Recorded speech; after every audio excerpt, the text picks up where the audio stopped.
Hello students, welcome in MKH video series.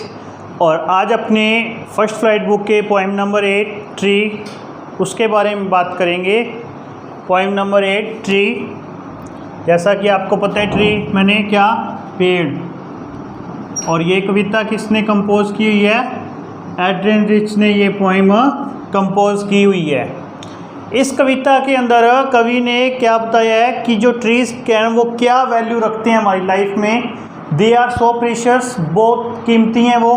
So valuable, बहुत ज़्यादा हमारे लिए कीमत रखते हैं वो। ओके। और उसके साथ साथ जो आपको इसमें ट्री है वो जस्ट उसकी इमेजिनेशन है ना, जो किसके साथ करनी है आपको, उसकी इमेजिनेशन करनी है एक औरत के साथ। कहने का मतलब इस कविता के अंदर कवि ने उन पेड़ की हालात का वर्णन किया है जो घरों के अंदर है और वो जंगलों में जाने का प्रयास करते हैं। और एक औरत जो घरों के अंदर रहती है उसे भी कुछ फ्रीडम चाहिए होती है और वो किस प्रकार घर से बाहर जाने का प्रयास करती है। तो ये दोनों चीज़ों को साथ लेकर आपने इस कविता में समझना है तो आपको बेहतर समझ आएगा। बात करते हैं स्टांजा नंबर फर्स्ट की। स्टांजा नंबर फर्स्ट है the trees inside are moving out into the forest. कि जो पेड़ इनसाइड घरों के अंदर हैं, are moving out into the forest, वो जंगलों की ओर जाने का प्रयास करते हैं या निकल रही हैं। The forest that was empty all these nights. ऐसा इसलिए करते हैं क्योंकि जो जंगल है ना वो आजकल बिल्कुल क्या हो चुकी हैं, खाली हो चुकी हैं, क्योंकि लोगों ने अपने सेल्फिश मोटिव्स के लिए पेड़ों को काटना शुरू कर दिया है। वेयर, अब जंगल खाली हो गए हैं तो इस कारण से नो बर्ड कुड सिट, कोई भी पक्षी वहाँ पर बैठ नहीं सकता क्योंकि पेड़ ही नहीं है। नो इंसेक्ट हाइड, ना कोई कीट पतंगा वहाँ पर छिप सकता पेड़ों के अंदर क्योंकि पेड़ ही नहीं है। नो सन बरी इट्स फीट इन शेडो, ना सूर्य की जो किरणें हैं इनकी छाया के अंदर। कहने का मतलब जो सूरज का प्रकाश है वो जंगलों से होता हुआ जब धरती पे पहुंचता है तो पेड़ जो है वो बहुत हद तक इस पे कंट्रोल करते हैं। अब क्या है, सूरज की किरणें, सूरज का प्रकाश सीधा धरती पे या हमारे घरों तक आते हैं क्योंकि उसको जंगलों में पेड़ों की बिल्कुल भी जो है संख्या मौजूद नहीं मिलती। The forest that was empty all the nights, जंगल हैं जो वो आज, कहने का मतलब ये पूरे क्या हो चुकी हैं, खाली हो चुकी हैं। ठीक है, आज रात तक तो कवित्री इमेजिन कर रही है कि जो जंगल है वो अब रात तक तो क्या है, जो ख़त्म है ना, बिल्कुल खाली हैं। Will be full of trees by morning, ये सुबह तक क्या होंगे, सुबह तक फुल ऑफ ट्रीज होंगे, मतलब कि सुबह तक यहाँ पर भरपूर मात्रा में क्या होगा, पेड़ लगे होंगे। ऐसा वो इमेजिनेशन करती है और उसको ऐसा लगता है कि उसके कहने से या उसके इस इमेजिनेशन से कुछ इफ़ेक्ट पड़ेगा और जो ह्यूमंस हैं वो क्या करेंगे, जंगलों में पेड़ लगाना शुरू कर देंगे। तो वो ऐसा उम्मीद करती है कि ये कल तक दोबारा फिर जंगल है जो इन पेड़ों से हरे भरे हो जाएंगे। अब अपने इसकी स्टांजा नंबर 2 के बारे में बात करते हैं बेटा। स्टांजा नंबर 2 क्या कहती है?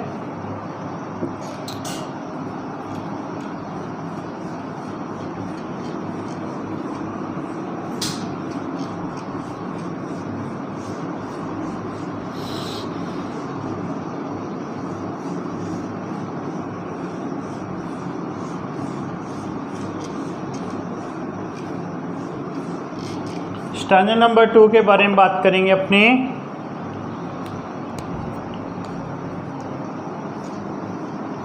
All nights the roots work, all nights the roots work to disengage themselves from the cracks, themselves from the cracks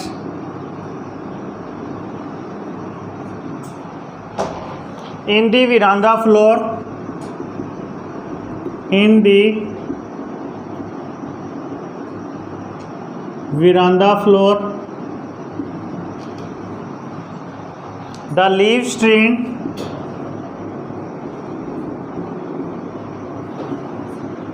The leaves strain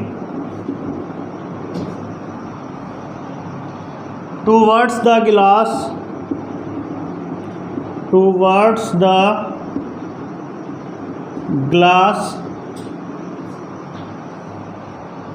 Small twigs stiff with exertion.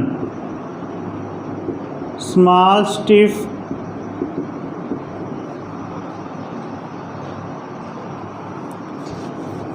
small twigs stiff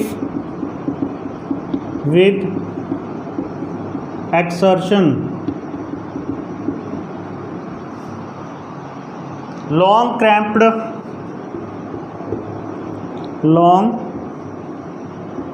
cramped box shuffling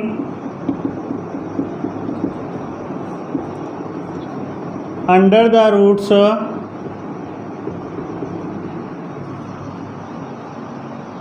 under the roof like newly discharged patients, half dazed,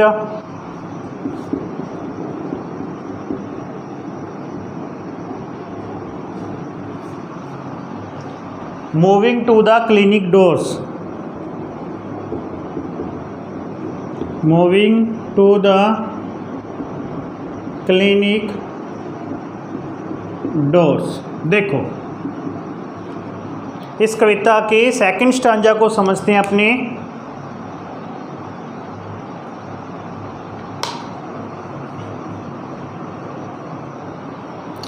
all nights the roots work, कहने का मतलब जो पेड़ की जड़ें हैं जो घरों के अंदर हैं वो सारी रात क्या करेंगी, अब कार्य करेंगी। किस चीज़ का कार्य करेंगी? उखड़ने का, क्योंकि ये इमेजिनेशन हो रही है कि रात को पेड़ घरों से निकलने का प्रयास कर रही हैं। जैसे एक वुमेन है वो भी फ्रीडम चाहती है। To disengage themself from the cracks, अपने आप को छुड़ाने के लिए, अपने आप को छुड़ाने के लिए, डिसएंगेज छुड़ाने के लिए, फ्रॉम द क्रैक्स उन दरारों से। क्रैक्स का मतलब जब पेड़ घर से बाहर निकल रहे हैं तो दीवारों में क्या हो रही हैं, क्रैक्स हो रही हैं, और उन क्रैक्स को बिल्कुल डिमोलिश करके ये जो पेड़ हैं वो बाहर निकलने का प्रयास कर रहे हैं आज रात को। इन द बरामदा फ्लोर, कहाँ पर? उनके आंगन में, जहाँ पर उनके बरामदा में कह सकते हो जहाँ पर पेड़ लगा हुआ है। The leaves strain towards the glass, फिर यही बात कि जो पेड़ की टहनियाँ हैं टूवर्ड्स द ग्लास, अब वो घरों के शीशे को तोड़ के आगे की ओर निकलेंगी। स्मॉल ट्विग्स स्टिफ विद एक्सर्टन, पेड़ की छोटी छोटी जो पत्तियां हैं वो अब क्या करेंगी, घर से अपने परिश्रम से क्या करेंगी, बाहर निकलेंगी। एक्सर्टन का मतलब होता है परिश्रम करके या गहन वर्क करके वो घर से बाहर अब आज रात्रि को क्या हो जाएगा, निकल जाएंगी। ठीक है। और स्ट्रेन कम, उसके बाद long cramped box shuffling under the roof, इनकी जो बड़ी बड़ी शाखाएं हैं और ये मतलब कि छतों के पार से क्या हो जाएंगी, क्रैम्प्ड हो जाएंगी। बॉक्स क्रैम्प्ड का मतलब इनकी जो मतलब कि ये क्रैक्स की तरह ही यूज हुआ है ये वर्ड, कि पेड़ों की जो ये शाखाएं हैं, जो पेड़ों की पत्तियां हैं वो क्या कर देंगी, क्रैम्प कर देंगी। शफलिंग अंडर द रूफ, छत से निकल जाएंगी ये। ठीक है। लाइक न्यूली डिस्चार्ज पेशेंट, उनकी इस हालत को देखकर ऐसे लगता है कि उनकी हालत ऐसी है जैसे अस्पताल में से किसी मरीज को छुट्टी मिली हुई हो, अस्पताल से किसी मरीज को छुट्टी मिली हो, वो डिस्चार्ज हुआ हो। Half dazed moving to the clinic doors, जो कि अब दरवाजे पे, अस्पताल के दरवाजे पर खड़ा है और वो बाहर अब यहाँ से हमेशा हमेशा के लिए निकल जाएगा। ऐसा इस कविता के अंदर सेकंड स्टांजा में दिया है। फिर बता देता हूँ, इस लाइन के अंदर वो कह रहे हैं कि वो जड़ें हैं वो प्रयास करेंगी अपने आप को छुड़ाने का उन क्रैक्स के साथ जो बरामदा फ्लोर के अंदर उनके ट्री लगा हुआ है, जो इसकी लीव्स है ना वो कांच को तोड़कर बाहर की ओर निकलेंगी। इसकी स्मॉल ट्विक्स है, जो छोटी छोटी पत्तियां हैं, जो वो ऐसा परिश्रम करते हुए बाहर निकलेंगी और क्रैम्प मतलब कि दरार बड़ा सा छेद करके शफलिंग द रूफ, छत से निकल जाएंगी। शफलिंग मतलब आगे की ओर बढ़ जाएंगी। लाइक न्यूली डिस्चार्ज पेशेंट, उनकी तुलना एक अस्पताल से छुट्टी हुए मरीज की, या जिस मरीज को अस्पताल से डिस्चार्ज कर दिया वैसे की है, जो अस्पताल के दरवाजे पे खड़ा है और वो अब अपने घर की ओर जा रहा है। ऐसा इस स्टांजा के अंदर बताया गया है। तो अब अपने स्टांजा नंबर 3 की बात करते हैं। इसी क्रम में स्टांजा नंबर 3 के बारे में बात करते हैं हम अपने।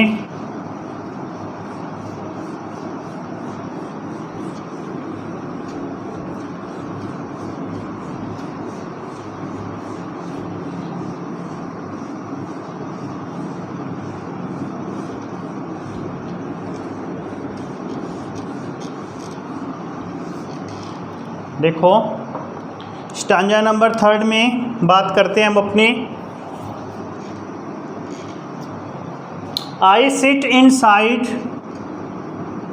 I sit inside doors, doors, I sit inside doors open to the veranda, open to the veranda,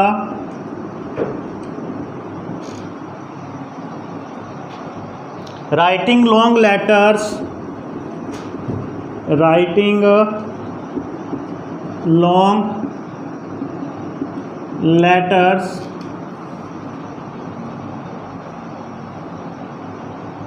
in which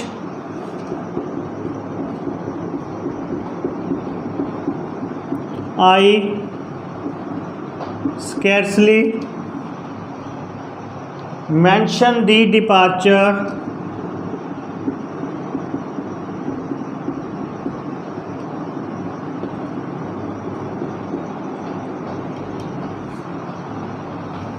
of the first from the house,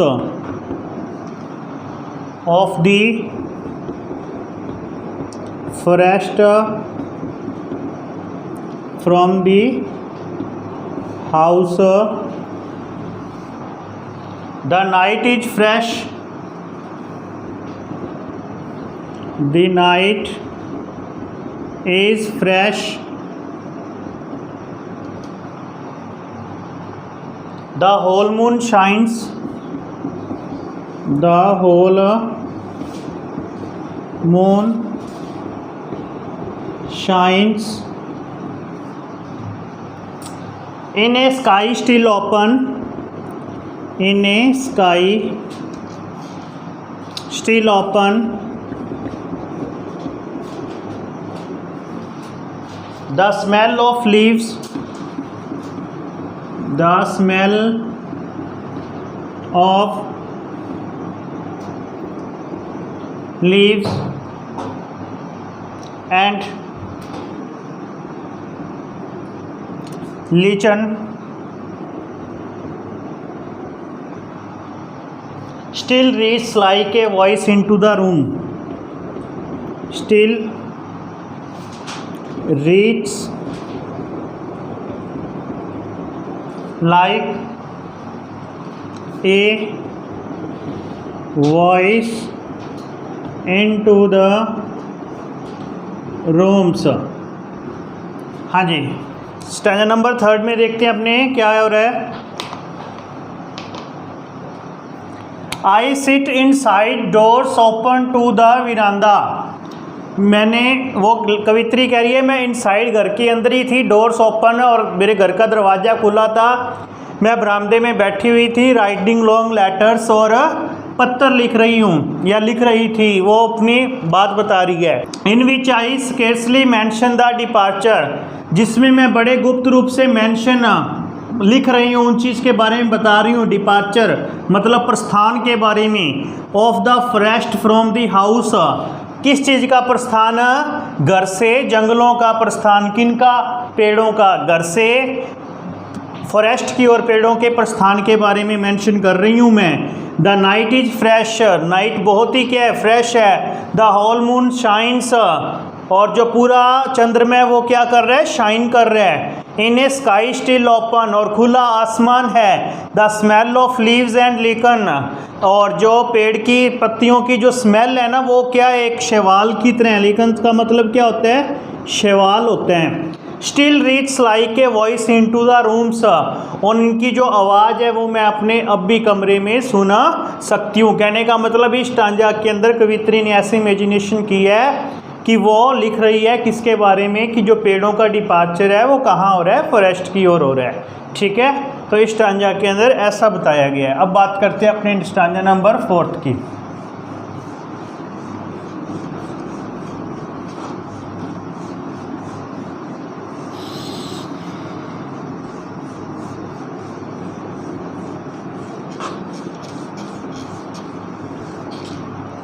stanza number 4 के बारे में बात करते हैं अब।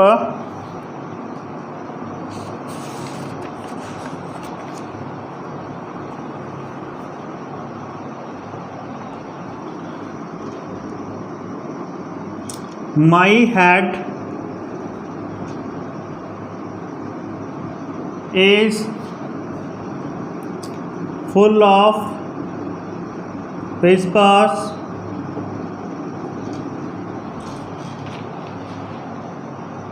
which tomorrow will be silent, which tomorrow will be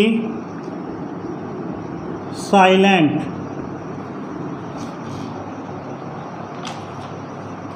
Listen, the glass is broken. Listen, the glass is breaking.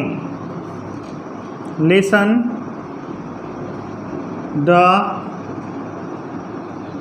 glass is breaking.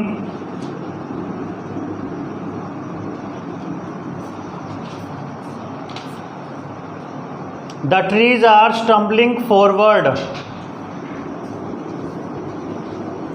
The trees are stumbling forward. The trees are stumbling forward into the night. Into the night. The trees are stumbling forward into the night. The trees are stumbling forward into the night. Winds rush to meet them. Winds rush to meet them. Winds rush to meet them. The moon is broken like a mirror. The moon is broken like a mirror.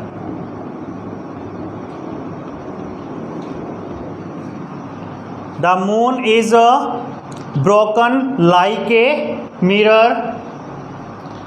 In its pieces. Its pieces. देखो इस line को, winds rush to meet them. The moon is broken like a mirror. Its places flash now in the crown. Flash now into the crown.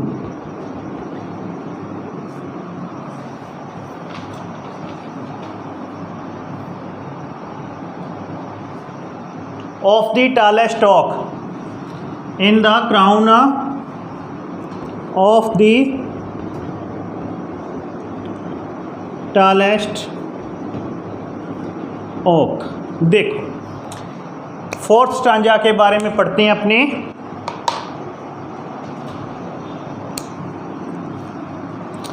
My head is full of whispers. कहने का मतलब whispers का मतलब क्या होता है, फुसफुसाहट, मतलब कि धीरे धीरे बोलने की आवाज़। जो मेरा हेड है वो अब इस फुसफुसाहट को सुन रहा है, विच टुमारो विल बी साइलेंट। अब तो ये कल ही साइलेंट होगा, आज नहीं होगा, क्योंकि आज तो पेड़ घर से बाहर जा रहे हैं, बस कल तक ये जंगलों में होंगे। लिसन, सुनो, द ग्लास इज ब्रेकिंग, कि जब ये पेड़ घर से बाहर जाने का प्रयास कर रहे हैं ना, तो जो घर के कांच है वो क्या हो रहे हैं, अब टूट रहे हैं, क्योंकि इनसे पेड़ों की जड़ें अब बाहर की ओर जा रही हैं, ऐसा वो इमेजिनेशन कर रही है। Trees are stumbling forward, tree अब है वो आगे की ओर बढ़ रहे हैं। इनटू द नाइट, रात्रि को। Winds rush to meet them, हवा उनसे मिलने के लिए आती है। द मून इज ब्रोकन, चंद्रमा अब टूटा हुआ सा दिखाई देगा, एक शीशे की भांति। इट्स पीसीज, इसके टुकड़े होंगे। Flash now in the crown of the tallest tricks, और इसकी जो चमक होगी वो उस मुकुट के समान होगी जो बहुत ही ऊंचाइयों तक दिखेगी, एक लंबे ओक के पेड़ की तरह। काफ़ी कुछ हो गया ना इसमें। देखो इसको सिंपल वर्डिंग में समझाता हूँ मैं। ये कह रही है कि जो आज पेड़ हैं वो बाहर जाएंगे, इसके कारण उनकी आवाज़ है मेरे कानों तक गूंज रही है, और ये कल तक साइलेंट होगी। अब ये कांच को तोड़ के जब ये बाहर जा रहे हैं ना पेड़, तो ये मतलब कि अब जंगल जो होंगे वो पूरे पेड़ों से भरे हुए होंगे। अब जंगल जब पूरे पेड़ों से भरे होंगे तो जो चंद्रमा होता है वो हमें जंगलों में पेड़ों के माध्यम से क्या है, हल्का हल्का दिखाई देता है। मतलब कि ऐसा लगता है जैसे कोई कांच का टुकड़ा है और वो कांच के टुकड़े हों, जैसे कि चंद्रमा पूरा दिखाई नहीं देता। हमें चंद्रमा पूरा दिखाई तब देगा जब जंगलों में पेड़ नहीं होंगे, और जब जंगलों में चंद्रमा पूरा दिखाई तब नहीं देगा जब जंगलों में पेड़ होंगे, तो हमें चंद्रमा ऐसे कांच के टुकड़ों की भांति दिखाई देगा। ऐसी इमेजिनेशन वो चंद्रमा की करती है, क्योंकि अब जंगल में क्या होंगे, पेड़ होंगे। और उसके साथ साथ वो इस दृश्य को एक ऐसे कह रही है कि ऊपर से इसकी चमक ऐसे आएगी जैसे किसी मुकुट की चमक आती है, और ये इतनी ऊंचाई से चमक आ रही है, क्योंकि वो चंद्रमा है ना, तो इसकी इतनी ऊंचाई से चमक आ रही है जैसे कि बहुत ही बड़ा क्या हो, ओक का पेड़ हो। इस प्रकार कवित्री इमेजिनेशन करती है कि अब आज के बाद जो है स्थिति सामान्य हो जाएगी, क्योंकि जो पेड़ है वो जंगलों में चले जाएंगे। फिर जैसे हमारे को पहले की भांति रात को चंद्रमा दिखाई देता था वैसे दिखाई दिया करेगा, क्योंकि अब तो चंद्रमा हमें सीधा स्पष्ट दिखाई देता है जंगलों में भी, क्योंकि जंगल में पेड़ नहीं है। अब पेड़ होंगे तो हमें ऐसे अलग अलग टुकड़ों में दिखाई देगा, और ऐसे दिखाई देगा कि जैसे किसी के मुकुट की फ्लैश हो रही हो। फ्लैश का मतलब आप समझते हो ना, प्रकाश आ रहा हो। क्राउन का मतलब मुकुट, और इतनी ऊंचाई से आ रहा है तो उसकी तुलना इसने ओक के उस पेड़ के साथ कर दी जो बहुत ही ऊंचाई पर बना हुआ है। तो इस प्रकार से इस कविता के अंदर कवित्री है जो उसने इस प्रकार से वर्णन किया है कि एक तरफ तो मनुष्य क्या है, पेड़ काट रहा है अपने सेल्फिश मोटिव्स के लिए, और दूसरी तरफ अपने घरों को सुजा रहा है, और जो घर है वो पेड़ों के लिए उपयुक्त स्थान नहीं है, पेड़ों को जंगलों में होना चाहिए। दूसरी तरफ उसने पेड़ों की जो हालात है जो घर पे होती है वो ठीक उसी प्रकार की बताई है जैसे एक महिला की होती है घर की चार दीवारी के अंदर, अगर उसको किसी प्रकार की फ्रीडम न दी जाए तो इस प्रकार से इस कविता के अंदर पेड़ों की इमेजिनेशन बताई गई है कि अब जो जंगल में से पेड़ जो हैं वो ख़त्म हो रहे हैं, वो अब क्या होंगे, दोबारा हरे भरे जंगल होंगे, ऐसा कवित्री को लगता है। तो ये थी ये पोइम ट्रीज़, और उम्मीद करता हूँ आपको ये पोइम बहुत बढ़िया तरीके से समझ आई होगी, और मिलेंगे अपने इसी प्रकार से कुछ नेक्स्ट वीडियो में ऐसे ही और चैप्टर्स में, जिसमें अपने पॉइंट्स और लेसन्स जो है वो करेंगे। तो मिलते हैं एक अपने नई वीडियो में, तब तक के लिए थैंक यू।